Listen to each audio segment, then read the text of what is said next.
Hello everyone, you all are watching the YouTube channel Rapta. I started saying it Rapta from Canada. It's more easy जब आप YouTube search में type करोगे Rapta from Canada, it pops up.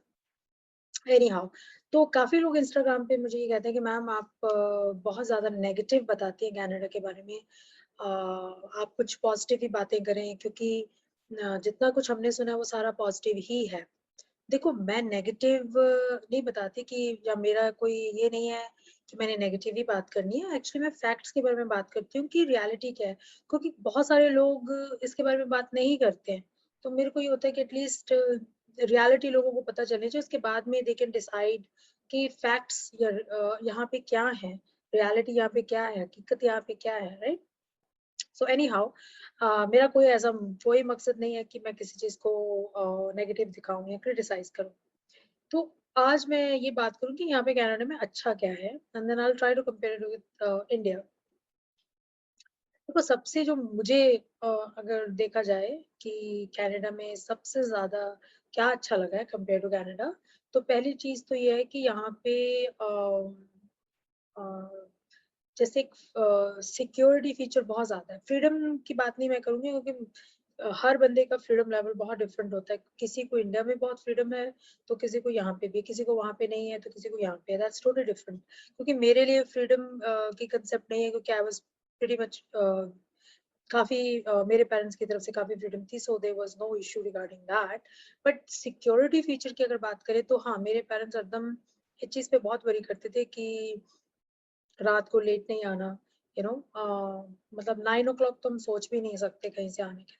So even if I am travelling या मैं कहीं से आ रही होती तो they always there railway station पे मुझे लेने के लिए खड़े होते थे ऑन द प्लेटफॉर्म कि वो आने वाली है. ठीक है, they never allow me to जैसे रिक्शा लेके या टैक्सी लेके आने नहीं देते थे. which I also feel आज की डेट में भी अगर मैं इंडिया में जाऊंगी तो I don't feel very safe traveling in a taxi alone. या जैसे थोड़ा सा अंधेरा हो जाता है तो I start feeling very uncomfortable. अगर मैं अकेली हूँ तो I just feel like to go. चाहे मैं खुद भी गाड़ी ड्राइव करती हूँ तब भी मुझे होता है मैं जल्दी से जल्दी घर चले जाऊँ. हाँ, अगर मेरे साथ मेरे फैमिली मेंबर्स हैं then I am fine, but अगर मैं अकेली हूँ या मेरे साथ मेरे बच्चे हैं देन आई प्रेफर कि मैं घर चले जाऊँ. लाइक अराउंड 7 o'clock तक मैं घर चले जाती हूँ in if I M in India. मेरे से नहीं रहा जाता, उसके बाद मुझे अजीब सी घबराहट होने लग जाती है. अच्छा, दूसरी चीज़ है जब मैं कनाडा में हूँ, यहाँ पे हम रात के कोई भी टाइम हो कोई घबराहट नहीं होती. सिक्योरिटी यहाँ पे कनाडा की, हालांकि इंसिडेंट्स देखो कनाडा में भी होते हैं, मैं ये नहीं कहती कि यहाँ पे नहीं होते, होते हैं. बट वो बहुत डिफरेंट एरिया या बहुत, आई शुडंट से रेयर दो, बट कुछ पर्टिकुलर एरियाज में जाके होंगे. ऐसे नहीं है कि आप ड्राइव कर रहे हो तो वो इंसिडेंट हो जाएगा आपके साथ. इंडिया में तो बहुत होने के चांसेस हो जाते हैं, यहाँ पे नहीं है. आप रात को आराम से ट्रैवल कर सकते हो, आप कहीं रात में काम से आराम से आ सकते हो.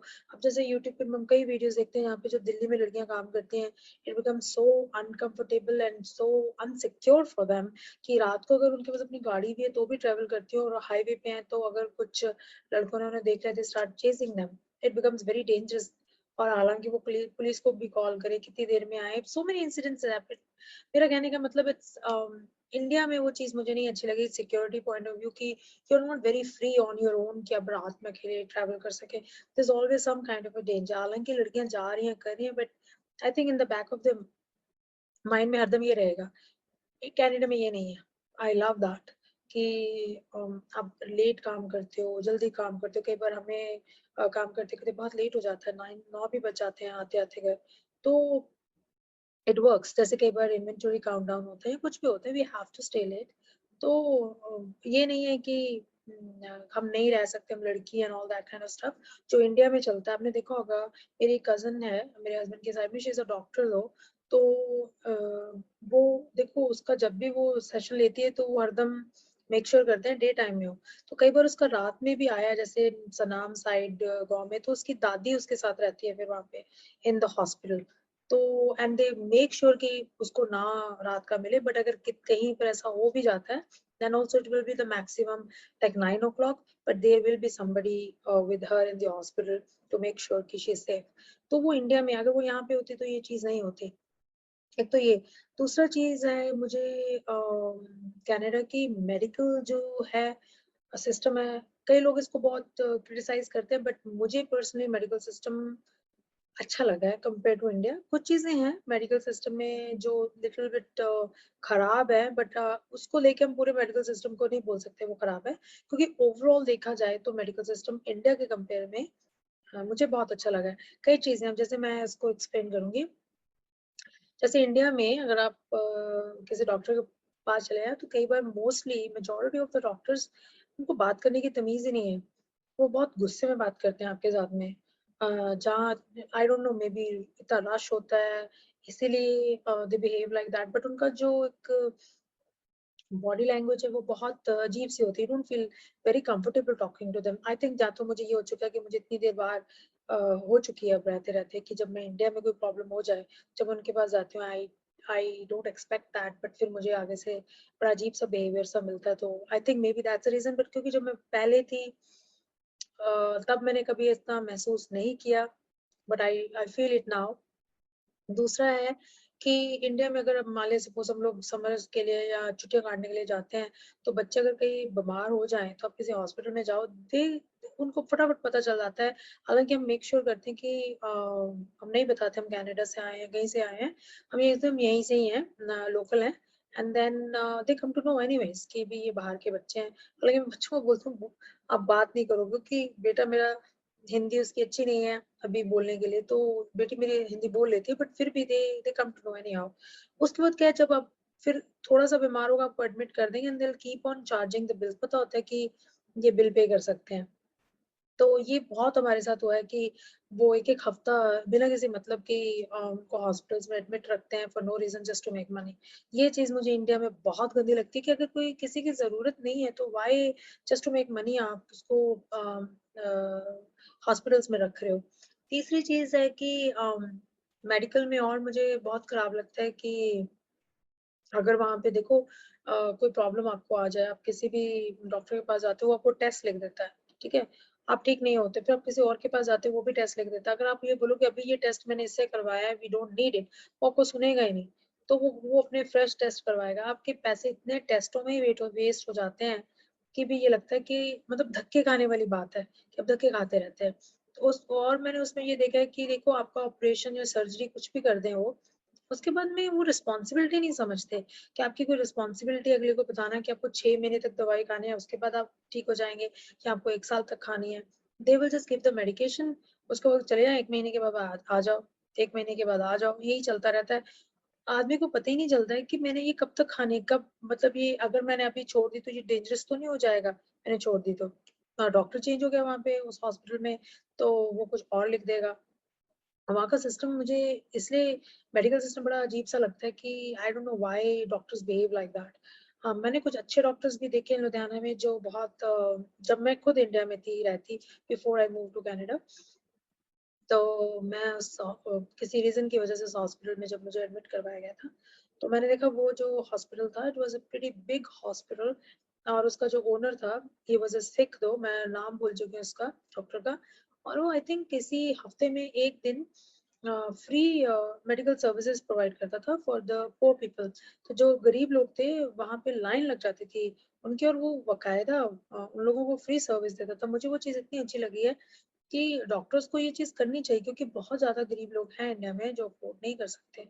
तो एटलीस्ट वो जो नॉमिनल फीस ले लें या बहुत कम ले लें, 1 दिन रख लें, कुछ घंटे रख लें करने के लिए, but most of them they just want to make money, nothing else. Money सब कुछ नहीं होता ज़िंदगी में। कुछ और भी है, अब किसी की लाइफ जा रही है, आई डोंट नो डॉक्टर्स कैसे सोच लेते हैं कि भी आप इतने पैसे लेके आओ, चाहे उनका बंदा मर जाए, दे डोंट केयर। सो ये इसलिए मुझे मेडिकल सिस्टम इंडिया का नहीं पसंद है। वो बैठे रहेंगे। मेरे सामने ये एक चीज़ हो चुकी है कि जब हम लोग गए हुए थे, मेरा बेटा एडमिट था, तो किसी और का बेटा भी एडमिट था, वहाँ से लोकल होगा। तो उसको देते रहे दवाइयाँ and all that kind of stuff. तो रात को अराउंड 1-2 बजे वो बोलते कि इनका बच्चा जो बहुत बुरी तरह से शिवर करने लग गया, एंड दे कांट अंडरस्टैंड। तो वो जो वहाँ पे जो इंचार्ज था, उसने डॉक्टर को फ़ोन किया कि ऐसे-ऐसे हो रहा है। डॉक्टर ने उन्हें कहा कि उन्हें कह दो, अभी तो मैं नहीं रात को आ सकता, उन्हें कह दो कि उठा के आप चंडीगढ़ ले जाओ। तो उसने उसको कहा कि भी इसको फटाफट आप चंडीगढ़ ले जाओ, अब यहाँ पे तो हम इसको सँभाल नहीं सकते।